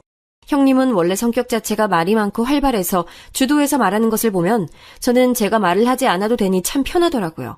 그런데 시간이 지날수록 형님이 말하는 수위가 많이 제 신경을 건들기 시작했습니다. 참는 것도 한계가 있더라고요. 그런데 그런 제 기분을 눈치챈 건지 남편이 살짝 알려준 사실이 있었습니다. 알고 봤더니 형님은 임용을 5번이나 떨어진 장수생이었다는 거예요. 우리 부부처럼 선생님이 되고 싶었는데 계속 떨어지기만 해서 선생님은 저에게 일부러 그러는 거였어요. 그 사실을 알고 나니 인간 대 인간으로 안쓰러운 마음이 들기 시작했습니다. 요즘 교사가 그렇게 대단한 직업은 아니잖아. 옛날엔 선생님이라고 하면 다들 좋게 봐줬는데 요즘은 그 정도는 또 아니니까. 아, 그렇다고 서방님하고 동서가 별로라는 건 절대 아니고. 오해하지 마. 둘은 너무 대단하고 또 멋져. 저런 식의 말을 하며 은근히 돌려서 욕하는 게 날이 갈수록 심해졌어요. 또 시부모님이 워낙 좋으셨던 것과 별개로 시댁은 명절에 차례를 지내고 또 제사가 있는 집이었는데 그럴 때마다 옆에서 형님은 저한테 딱 달라붙어 그런 시댁의 문화에 대해 욕을 많이 했습니다. 아니, 조선시대도 아니고 무슨 명절에 이렇게 차례를 지내? 진짜 촌스럽지 않아? 동서도 그렇게 생각하지? 언제까지 이래야 돼? 그래도 이렇게 지내고 나면 아버님이 용돈도 두둑하게 주시잖아요. 덕분에 친척들 얼굴도 볼 수 있고요. 전 마냥 싫진 않아요. 어머님도 저희 많이 챙겨주시잖아요. 누가 교사 아니랄까봐 좋은 말만 하네. 학교에서도 그런 식으로 말하지. 동서 진짜 재미없어. 며느리끼리는 이런 말도 해야 서로 가까워지는 거야. 실제로 시댁이 큰 집이라 온 가족이 명절이 되면 친척들이 시댁으로 오셨는데 시아버지는 그럴 때마다 저와 형님에게 미안하다며 매번 봉투를 챙겨주셨어요. 그리고 애초에 음식도 며느리들은 할 것도 전혀 없이 시어머니가 아가씨와 같이 준비하시고 저와 형님은 딱 그릇에 담기만 하는 그런 일만 했었거든요. 시어머니도 귀한 집 귀한 딸들에게 남의 집 제사를 지내라고 하는 게 미안하다며 매번 가만히 있으라고 하는 게 말버릇일 정도로 많이 챙겨주셨습니다. 설거지도 무조건 저와 형님이 있을 때는 손도 대지 못하게 아예 등을 밀어 부엌 밖으로 나가게 하실 정도로 시어머니는 며느리들에게 전혀 부담을 주지 않았어요. 그래서 명절 때도 저는 제사 음식 때문에 스트레스 받거나 그런 적이 전혀 없었습니다. 제사도 1년에 4번 정도 있었는데 도착하면 이미 다 아가씨와 시어머니가 준비를 끝내놔서 저는 절만 하고 올 정도였어요. 그리고 그럴 때마다 시부모님은 우리에게 미안하다고 하시고 또 번거롭게 해서 미안하지만 집안 전통이라 어쩔 수 없다고 말씀하셨거든요. 그래서 저는 아무 불만이 없었고 오히려 이런 식으로 가족들 얼굴 보니 좋다고 생각했는데 형님은 뭐가 그리 불만인지 옆에서 구구절절 이런 문화가 마음에 들지 않는다고 욕을 하니까 상당히 불편했습니다. 나중에 남편에게 들은 바론 시부모님도 형님이 오래 공부만 하다가 아주버님을 만나 결혼했으니 안쓰러운 마음이 있다고 하셨어요. 저도 저러는 본인은 속이 얼마나 힘들까 생각해서 최대한 무시했습니다. 또 제가 손 아랫사람이기도 했고 며느리들끼리 사이가 좋지 않으면 시부모님도 불편하시니까요. 그런데 그런 관계도 시간이 지나며 불편해졌는데 바로 아이 문제였습니다. 제가 결혼하고 얼마 지나지 않아 형님이 임신하고 저보다 먼저 아이를 낳았는데 아들이었어요. 첫 손주가 생기니 당연히 시부모님은 좋아하셨고 또 아들이니까 대를 이을 수 있으니 더 좋아하셨습니다. 그래서 시부모님은 형님에게 용돈도 주시고 많이 챙겨주셨죠. 저도 교사로 일하며 아이들을 더 사랑하게 됐기 때문에 시조카가 참 예뻐서 볼 때마다 많이 놀아주고 조금이라도 형님이 쉴 수 있게 해줬어요. 그런데 문제는 제가 아이를 낳고 나서 생기기 시작했습니다. 사실 저와 남편은 아이를 갖는 게 쉽지 않아서 병원까지 다니며 아이를 기다렸어요. 요즘 워낙 불임이 흔하고 이런 사람들이 수도 없이 많다는 것을 이미 알지만 그래도 자연적으로 아이가 찾아올 생각을 하지 않으니 얼마나 속상했는지 모릅니다. 학교에서 일하며 아이들에 관한 관심은 절로 늘어났고 우리 반 학생들을 보며 빨리 제게도 아기 천사가 찾아오길 바랐어요. 그렇게 기다리다가 인공적으로 아이가 생기게 됐는데 안타깝게도 저는 초기에 유산을 했습니다. 학교에서 일하다 발을 헛디뎌 계단에서 굴렀는데 그게 유산으로 이어졌죠. 처음엔 제가 힘들게 가진 아이를 잃었다는 생각에 죄책감도 심하고 또 정신적인 충격을 받아 도저히 출근을 할 수 없어 병가까지 내고 집에서 쉬었습니다.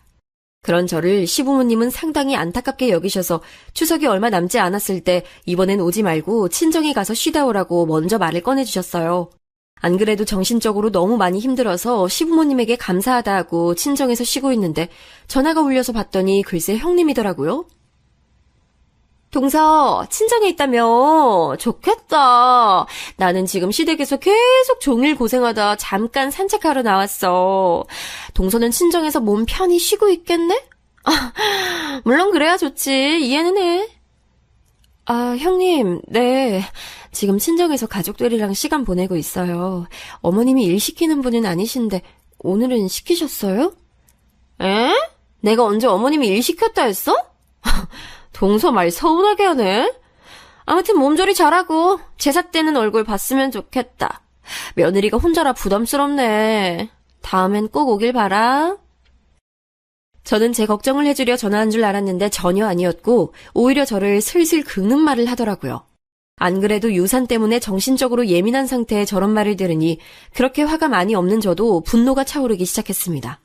그래도 내가 지금 몸이 안 좋아서 예민한가 보다 생각하며 꾹꾹 누르고 혼자 화를 없애려고 노력했어요.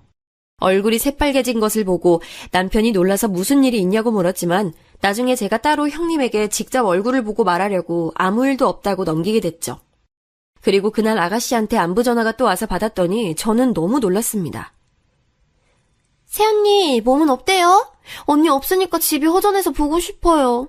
그래도 언니 몸이 제일 우선이니까 아무 생각하지 말고 편히 쉬어요. 다음엔 얼굴 꼭 봐요. 아가씨, 그렇게 말해줘서 진짜 고마워요. 이번에 음식 준비 좀 힘들었어요? 못 가서 미안해요. 아니요? 우리 이번에는 엄마가 허리 다치셨고 언니도 없어서 예외적으로 나가서 갈비 먹었어요. 먹으면서 언니 생각 많이 나더라고요. 아빠가 그래서 언니 나중에 오면 갈비 사준대요. 아가씨의 말을 들어봤더니 시어머니가 며칠 전에 허리를 삐끗하셔서 움직이기가 매우 힘드셔서 이번만 친척들에게 미리 양해를 구해 상을 차리지 않았다고 하더라고요.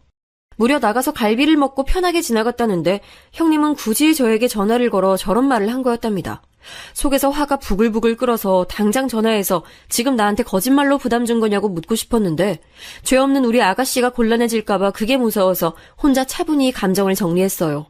시부모님은 제가 부담스럽다고 느낄까봐 일부러 연락도 하지 않으셨고 귀여운 아가씨만 저에게 보고 싶다는 연락을 했는데 형님은 뭐가 그렇게 마음에 안 드는 건지 저한테 굳이 저런 전화를 걸었다는 거예요. 속으로 참는 것도 한계가 있으니 다음에 또 저러면 그때는 참지 않아야지 다짐하고 그 추석은 그냥 지났습니다. 여러분, 혹시 아기는 마음을 내려놔야 찾아온다는 말 들어보셨나요? 저는 그 말이 무슨 말인지 모르고 살았는데 그렇게 유산의 슬픔을 겪고 사실 남편과 저는 많은 얘기를 나누게 됐어요. 굳이 우리 부부에게 아이가 필요할까부터 둘 다 직업이 교사니까 종일 학생들을 보니 차라리 그 학생들을 우리 친자식이라 생각하고 사랑하며 살자는 둥 말을 많이 나눴습니다. 아마 그 당시에는 남편도 저도 상처받기 싫어서 그렇게 미리 얘기했던 것 같아요. 유산의 고통이 하도 크니까 다시 겪을 자신이 없었던 거죠. 시부모님께 살짝 언질해줬더니 시부모님도 우리 부부의 일이니 마음껏 본인들이 원하는 대로 하라고 하셨고 우리 친정 부모님도 마찬가지로 무엇보다 제 마음이 편해야 한다고 하셨습니다. 그래서 아이 생각을 내려놓고 남편과 여행도 다니고 책도 읽고 공기 좋은 곳에 가서 경치도 구경하며 1년을 보냈어요. 다니던 병원도 가지 않았고 아예 아이 생각을 지우고 일에만 몰두해서 남편과 저는 아이의 마음을 편하게 먹고 있었는데 그걸 하늘이 보고 감동했는지 아기 천사가 드디어 우리 부부에게 찾아왔습니다. 처음엔 그냥 피곤해서 몸이 안 좋은 줄 알았는데 혹시나 해서 병원에 갔더니 제가 임신했다고 하더라고요.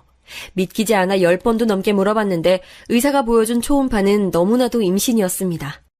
남편과 저는 웃으며 병원을 나와 각자 부모님에게 연락해서 상황을 알렸더니 양가 어른들이 오히려 눈물을 보일 정도였어요.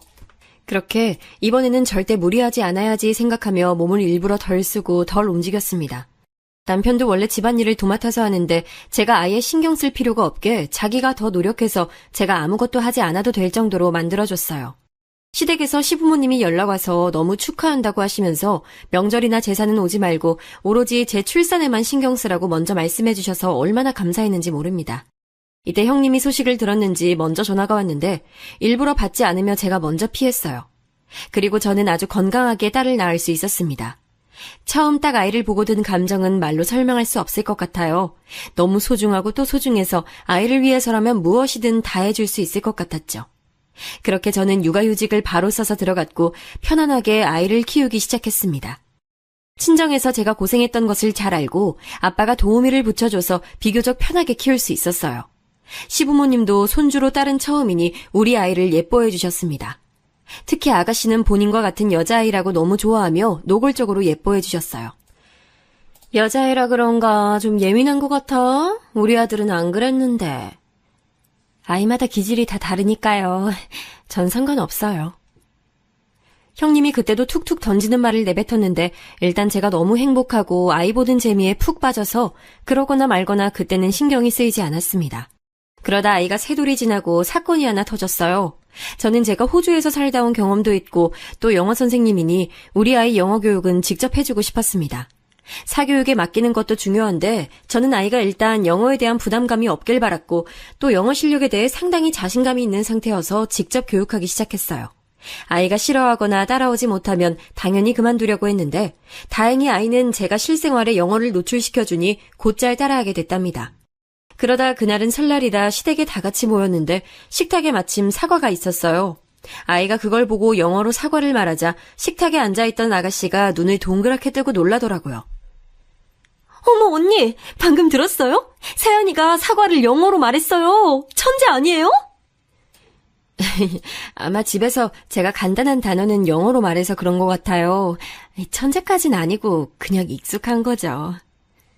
천재죠. 우리 서연이 진짜 너무 똑똑해요. 언니 닮아서 영어 잘하니까 얼마나 좋아요. 서연이는 진짜 복 받았어요.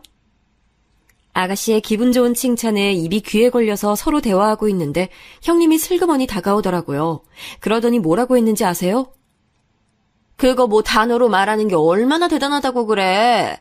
그 정도는 애들 다 해. 우리 아들도 그건 하더라. 막 엄청 대단한 수준은 아닌데?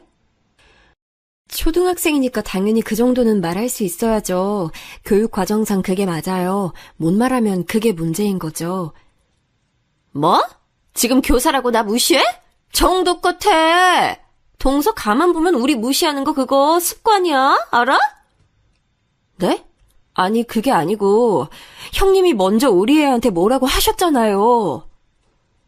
그동안 꾹꾹 혼자 참아왔던 감정이 빵 터지는 계기였는데 제가 저한테 뭐라 하는 것은 참아도 우리 딸한테 뭐라 하는 것은 도저히 가만히 못 듣겠더라고요. 그래서 저도 모르게 순간적으로 욱해서 나간 말인데 사실 말하고도 너무 심장이 쿵쾅거리고 얼굴이 빨개지는 게 스스로 느껴졌습니다. 역시나 형님은 기분이 나빴는지 저에게 대놓고 뭐라 했는데 아가씨가 도중에 말려서 겨우 진정할 수 있었어요. 그러면서 아가씨는 본인이 괜히 영어 얘기를 꺼냈다고 말하며 저를 달래줬습니다. 순식간에 일어난 일이고 또 저도 생각하기 전에 내뱉었던 거라 적잖이 당황했지만 그렇다고 후회하진 않았어요. 이 사건 이후로 형님은 저를 냉랭하게 대하기 시작했는데 저는 그럴수록 똥이 무서워서 피하나 더러워서 피하지 생각했습니다. 그렇게 서로 대면대면하게 적당히 거리를 두고 지내니 시간이 역시 약인 건지 조금 관계가 예전보단 회복이 됐어요. 그리고 저는 첫째가 돌이 지나고 나서 둘째를 또 자연적으로 임신했습니다. 원래 한 번 아이가 생기면 줄줄이 생긴다잖아요. 첫째가 둘째를 데려왔다고 생각하고 둘째 임신 기간에 첫째에게도 더 많은 관심을 줬습니다. 그리고 둘째도 아주 건강하게 유산하지 않고 출산했고 육아도 역시 양가 도움을 받으며 할 수 있었어요. 둘째가 태어나고 정말 기뻤던 사실은 바로 성별이었는데 내심 속으로 첫째가 딸이니까 둘째도 딸이길 바랐거든요. 그런데 정말 둘째가 딸로 태어나서 얼마나 행복했는지 모릅니다.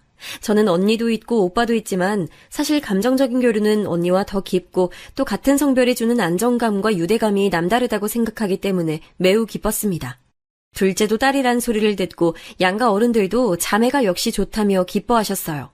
그리고 아이가 2명이니 저도 육아하느라 바빠서 한동안 형님을 신경 쓰지 못했습니다. 형님은 뒤끝이 조금 남아있던 건지 저에게 은근 시비를 걸기도 했는데 두 딸과 행복하게 사느라 이제 신경이 쓰이지 않았죠.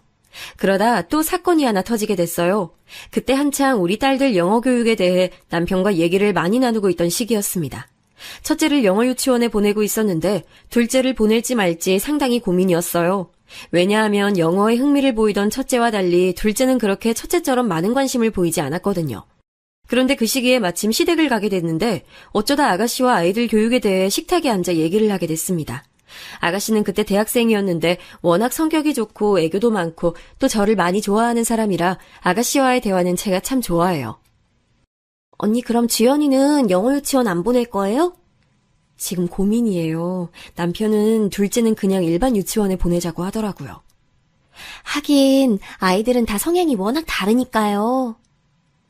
그렇게 얘기를 하고 있었는데 형님이 은근슬쩍 옆에 앉더라고요. 저와 형님이 시댁에서 싸운 이후로 아가씨는 우리가 둘이 있으면 말을 일부러 많이 하며 분위기를 좋게 만드는데 그날도 그랬습니다. 그런데 그날따라 형님이 또 뭐가 기분이 나빴던 건지 저한테 말을 꺼내더라고요. 주연이는 똑똑하지 않나 보다. 원래 애들마다 지능이 다르거든. 우리 주연이 아직 겨우 4살인데요? 원래 영재는 딱 그 나이 때 보이거든. 동서도 첫째 키워서 알잖아. 잘하는 애는 딱 보여. 하긴 형님 아들도 보니까 딱 아닌 건 아니더라고요. 아마 중학교 올라가면 적응 못할 게 보여요. 뭐? 아니 무슨 말을 그렇게 해? 형님이 먼저 시작했잖아요. 도대체 우리 애들한테 왜 그러는 거예요? 저는 아이들에 대한 애정이 매우 깊어서 저를 향한 비아냥은 참아도 우리 딸들을 향한 비난은 참을 수 없었습니다. 그래서 욱하는 마음에 또 받아쳤는데 형님도 끝까지 저와 대치했어요. 저번엔 시부모님이 마침 집에 안 계셔서 괜찮았는데 이번엔 거실에 시부모님이 앉아 계셔서 시부모님도 우리의 싸움을 알게 됐습니다. 아가씨가 말려도 귀에 들리지 않았는데 시어머니가 말리니까 그래도 좀 진정이 되더라고요. 그런데 우리 시부모님은 너무 좋으신 분들이지만 갈등을 피하고 평화주의자라 일단 둘 다 집에 가라고 하셨습니다. 남편 차를 타고 오며 형님에 대해 험담하니까 남편도 이제 지친다고 하더라고요. 저도 제가 왜 저런 소리를 들어야 하는지 모르겠고 아무리 가족이어도 얼굴 보기 싫었습니다. 그래서 저 사건 이후로 실제로 형님을 3년간 전혀 보지 않고 살았어요. 시부모님께는 너무 죄송하지만 도저히 형님과 마주할 자신이 없었습니다. 그 과정에서 아가씨와도 수없이 많이 통화하고 남편하고도 평생 하지 않던 부부싸움도 하고 의견을 타협하는 게 참 힘들었어요. 그래도 제가 많이 힘들어하니까 남편은 결국 시부모님께 우리 의사를 확실하게 전달했고 제사 때는 제가 안 가고 명절에는 남편과 아주버님이 서로 연락해서 우리는 서로 마주치지 않을 수 있었습니다. 그렇게 얼굴을 안 보니까 실제로 많이 안정되기 시작했고 나중엔 감정이 승화된 건지 괜찮아졌어요. 저도 아이들에게 집중하려고 했고 복직도에서 열심히 일하며 에너지를 다른 곳에 쏟으니 훨씬 마음이 안정됐습니다. 그래서 어느새 화났던 감정은 사라지더라고요. 남편이 먼저 제게 말을 건네서 이번 명절에는 오랜만에 같이 모이는 게 어떠냐고 물었습니다. 저도 시간이 꽤 지나기도 했고 무엇보다 형님을 보지 않던 그 기간에 시부모님이 중간에서 고생하신 걸 아니까 동의하고 같이 만났어요. 그리고 여러분, 그 명절 때 대망의 오늘 사연의 핵심이 나왔습니다. 가족들이 다 모이고 심지어 친척분들도 다 오신 자리에 형님은 그날따라 뒤늦게 나타나더라고요. 오랜만에 보는 얼굴이니 그래도 저는 어차피 가족이고 이혼하지 않으면 평생 봐야 하는 얼굴이니까 좋게 풀어보자는 의미로 백화점에서 화장품을 사서 선물로 가져갔어요. 그런데 형님은 시댁에 들어오며 저를 딱 쳐다보더니 말도 걸지 않고 바로 지나치더라고요. 그 모습을 보고 속으로 역시 사람은 바뀌지 않는다고 생각했습니다. 그래도 가족이 다 모인 자리니까 최대한 웃으며 어른들 비위를 맞추고 있는데 형님이 제 앞을 딱 가로막더라고요. 그러더니 집에 왔으면서 굳이 샤넬백을 내려놓지도 않고 저에게 자랑하듯 보여주길래 그냥 아무 말도 하지 않고 가만히 그 모습을 쳐다봤습니다. 무슨 말을 꺼내야 할지도 모르겠고 사실 엮이고 싶지 않았는데 형님의 말이 너무 기가 막혀서 저는 처음에 제가 잘못 들은 줄 알았어요. 동서 오랜만이다. 그동안 어떻게 지냈어? 잘 지냈지? 그냥 일하고 애들 보고 똑같죠. 형님은요? 살이 많이 빠지셨네요? 나? 난 너무 잘 지냈지. 샤넬백도 사고 요즘 너무 행복해. 아, 근데 동서는 이런 명품 없지? 교사라서 돈 많이 못 벌잖아. 빌려줄까? 결혼식 가기 전에 얘기해. 이런 거 보면 교사 안 한 게 천운이야. 형님은 선생님을 안 한 게 아니고 못한 거 아닐까요? 5번이나 임용에 떨어졌으니 형님의 사정도 안타까워서 적당히 지나간 날들이 후회스러웠습니다. 사람의 열등감이 지나치면 저렇게 된다고 느낄 수 있는 형님의 모습을 보며 참 한숨이 나왔어요. 예전 같았으면 저도 아이들 얘기니까 아니니까 적당히 무시하려고 했는데 그때가 하필 친척들도 많았고 딸들이 제 옆에 앉아 있어서 가만히 무시하면 평생 이러고 살겠다는 생각이 확 들더라고요. 그래서 순간적으로 저 말을 듣자마자 제 입에서 1초 만에 맞받아치는 말이 나왔습니다. 전 사람 자체가 명품이어서 괜찮아요. 형님은 중국산 짝퉁만도 못하잖아요. 그것도 사실 가짜죠. 제가 집에 엄마가 물려준 명품백이 있는데 딱 봐도 가짜네요. 저는 사실 그냥 내뱉은 말이었는데 진짜로 가짜였는지 형님의 얼굴은 금방 새빨개지기 시작했습니다. 그런데 형님의 반응보다 제가 더 놀랐던 것은 바로 아가씨와 시부모님 반응이었어요. 장소가 시댁이라 저도 말하고 수습을 어떻게 할지 고민이었는데 아가씨가 글쎄 제 말이 끝나자마자 웃기 시작했습니다. 새언니 너무 멋져요. 하긴 교사가 뭐가 아쉬워요? 전 언니가 훨씬 대단하다고 생각해요. 그래, 속 시원하게 말 잘했다. 진짜 내가 아무리 좋게 넘어가려 해도 한두 번이지 도대체 언제까지 그럴래? 아니 나도 계속 임용 떨어진 게 안쓰러워서 그냥 넘어가려 했는데 적당히 해야지. 저는 시어머니가 저렇게 말할 줄은 꿈에도 몰랐습니다. 평소에 워낙 온화하시고 화도 절대 내지 않는 차분한 성정의 소유자셔서 그런지 이번에도 그냥 저와 형님에게 둘 다 진정하고 좋게 풀라고 하실 줄 알았거든요. 집안 분위기를 왜 이렇게 만드는 거야? 자격지심도 적당히 해야지. 눈 감아주는 것도 한계가 있어. 당장 내 집에서 나가! 그리고 시아버지의 마지막 말까지 죄다 제 편을 들어주시니 감사해서 몸둘 바를 모르겠더라고요. 형님은 가만히 얼굴이 불타는 고구마처럼 새빨개진 채로 가만히 있으니까 남편이 나서서 아주버님 보고 나가라고 했고 그렇게 시조카를 데리고 셋은 시댁을 나갔습니다. 시부모님은 저에게 그동안 고생 많았다고 저런 식으로 매번 저를 괴롭힐 줄은 몰랐다며 저를 위로해 주셨어요. 그래서 순간 감정이 올라와 눈물까지 났습니다. 남편도 옆에서 집사람이 그동안 마음고생 심했다고 앞으로 진짜 형님은 시댁에 출입금지를 해야 한다고 강력하게 주장했습니다. 그렇게 조용하고 차분한 시어머니는 제게 형님과 평생 마주치지 않아도 된다고 하시며 당신이 쭉 지켜본 결과 매번 피해자는 저였다고 편을 들어주셨습니다. 그래서 그 뒤로 어떻게 됐냐고요? 지금도 형님은 시댁에 오지 못하고 있어요. 아주버님과 시조카는 그래도 명절이나 제사 때 겨우 오긴 해도 형님은 발도 못 들인답니다. 덕분에 시부모님이 챙겨주시는 용돈은 저만 두둑하게 받고 있네요. 형님 한 명 없다고 마음이 얼마나 편한지 시댁에 가는 게 놀러 가는 것처럼 느껴지고 참 행복하게 지내고 있습니다.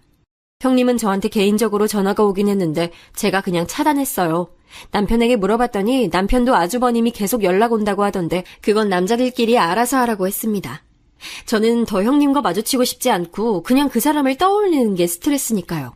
이 사건을 겪고 친정에 가서 있었던 일을 말하니 우리 친정 부모님은 진짜 제가 저렇게 말한 게 맞냐고 계속 물어보셨습니다. 언니와 오빠는 제게 너무 잘했다며 칭찬해줬고 다들 얼마나 통쾌하게 여겼는지 몰라요. 예전에 소심하던 성격의 저는 이제 없고 할 말을 다 할 수 있는 사람이 되어 한층 성장한 기분이 들고 행복합니다. 사랑스러운 우리 두 딸도 자기 인생을 이렇게 사는 사람이 되길 진심으로 바라며 제 사연 여기서 끝내겠습니다. 개인적으로 아주 뜻깊고 통쾌했던 사연인데 여러분은 어떻게 느끼셨는지 모르겠어요. 들으시면서 한 번이라도 웃으셨으면 그걸로 저는 만족합니다. 들어주셔서 진심으로 감사합니다.